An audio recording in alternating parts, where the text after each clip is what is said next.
Tudo bem, pessoal? Vamos aí para a parte de cinética química. Cinética química é a parte da química que estuda a velocidade das reações químicas e os fatores que a influenciam. Então, na aula de hoje, nós veremos aqui os fatores que influenciam a velocidade de uma reação química, beleza? Antes de estudarmos os fatores que alteram a velocidade da reação química, vamos entender aqui o que é complexo ativado. Complexo ativado é um ponto de energia alcançado numa reação química que corresponde ao estado intermediário entre os reagentes e produtos.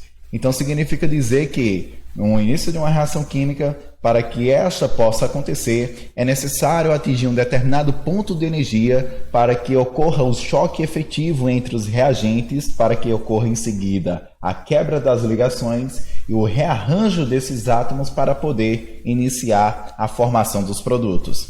Então, este estado intermediário, esse estado de transição entre reagentes e produtos, nós denominamos complexo ativado. Aí nós temos aqui no gráfico, certo? Os reagentes aqui neste início. Perceba que para que possa dar início à formação dos produtos é necessário alcançar um pico de energia. É necessário uma determinada quantidade de energia. E esse ponto alcançado, como eu falei, nós chamamos de complexo ativado. E logo após este ponto, a quantidade de energia vai diminuindo e o produto vai sendo formado, certo? Então, quando forma-se totalmente o produto, nós temos aqui a quantidade de energia que se estabeleceu, portanto, temos aí a reação química completa, beleza? Agora vamos entender o que é energia de ativação. A energia de ativação é a energia mínima necessária que os reagentes devem ter para a formação do complexo ativado, para que, consequentemente, em seguida, dê início à formação dos produtos. Então, em palavras mais objetivas, energia de ativação é a energia que ativa a reação. Então, é a energia que vai dos reagentes até o complexo ativado. Então, essa energia que vai dos reagentes, como vocês podem identificar aqui no gráfico, até este ponto que nós chamamos de complexo ativado, que é o ponto de transição, como nós vimos no slide anterior, entre reagentes e produtos.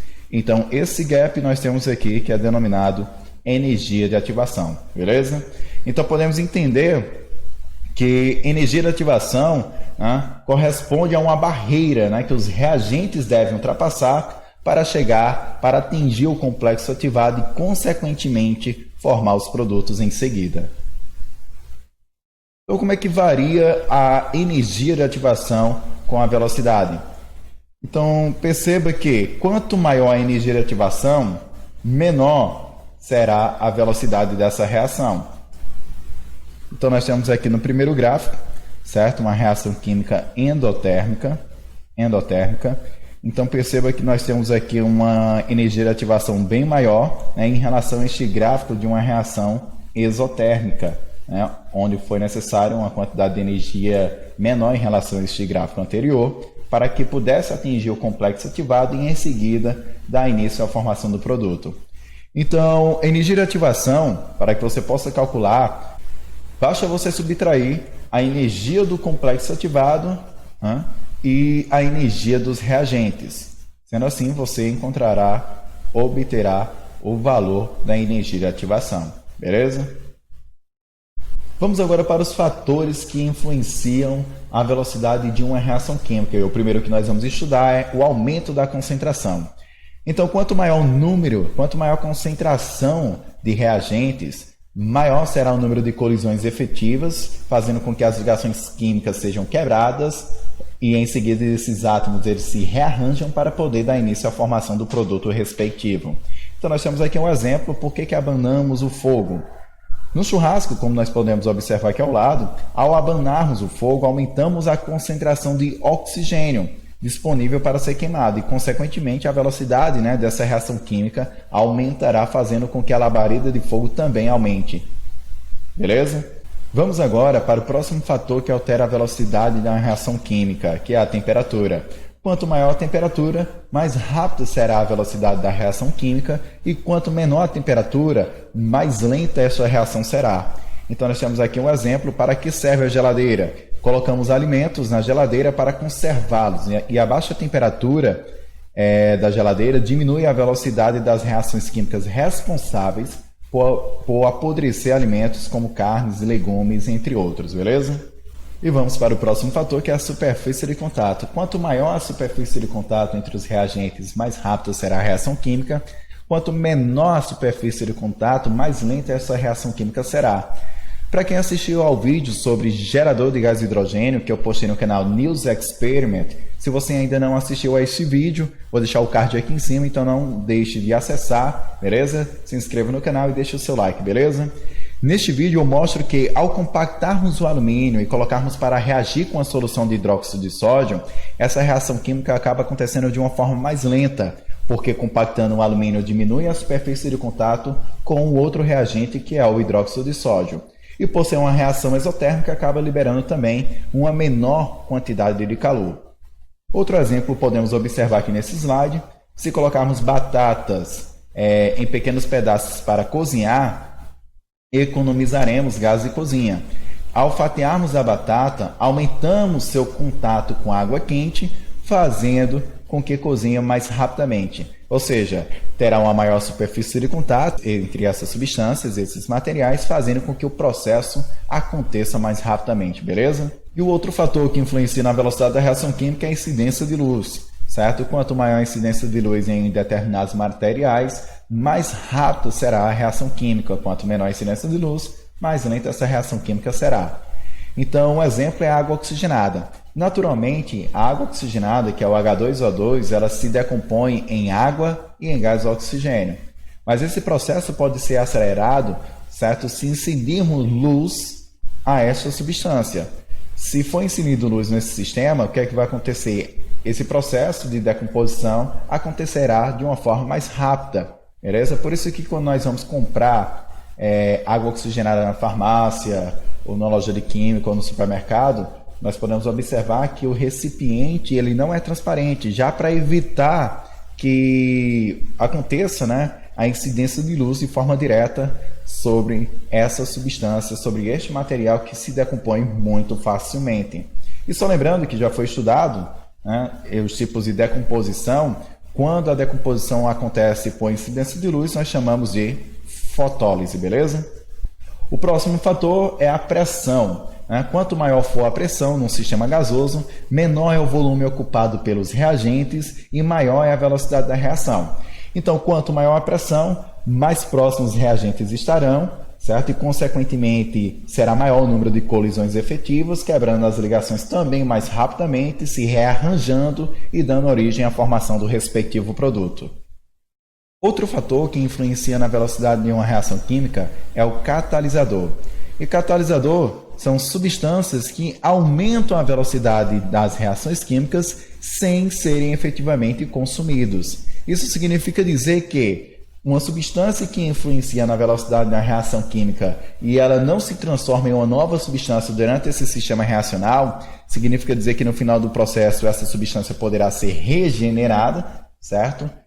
Já que ele não ocorre a transformação desta substância que é considerado catalisador, e assim a reação química acontece de forma mais rápida, certo?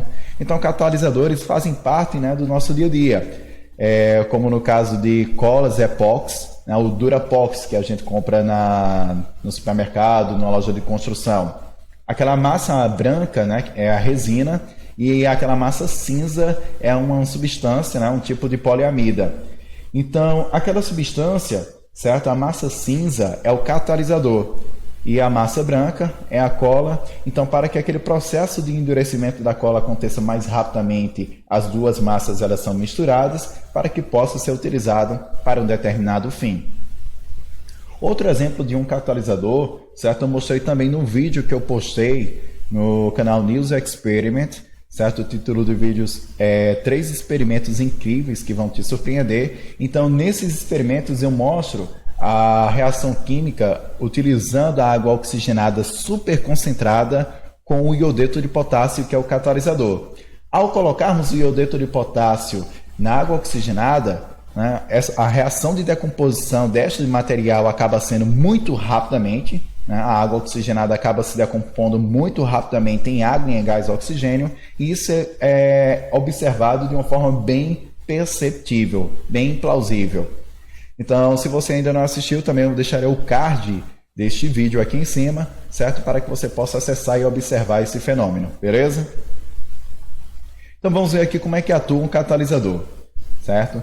Este traço mais alto que nós podemos observar neste gráfico corresponde à reação química, o desenvolvimento da reação química sem o catalisador.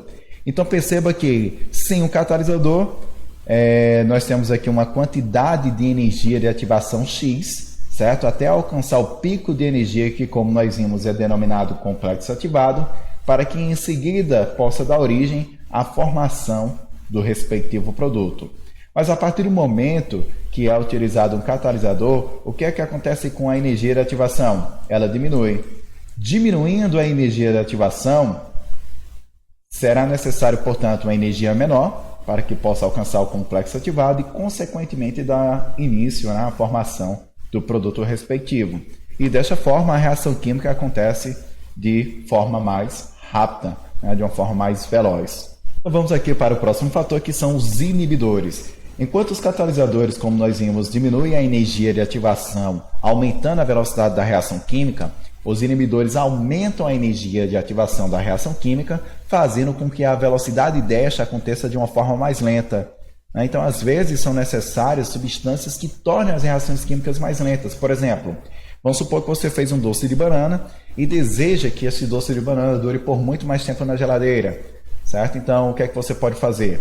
Você pode acrescentar uma pequena quantidade de vinagre, né, proporcional à quantidade de doce que você produziu. E o vinagre vai atuar da seguinte forma: ele vai diminuir a velocidade das reações químicas proporcionadas pelos micro-organismos ali presentes, né, que estarão se desenvolvendo ali naquele alimento. Beleza? Então, espero que vocês tenham gostado da aula. E se tiver alguma dúvida, é só entrar em contato comigo através do meu e-mail, certo? Que eu estarei te respondendo. Beleza? Bons estudos!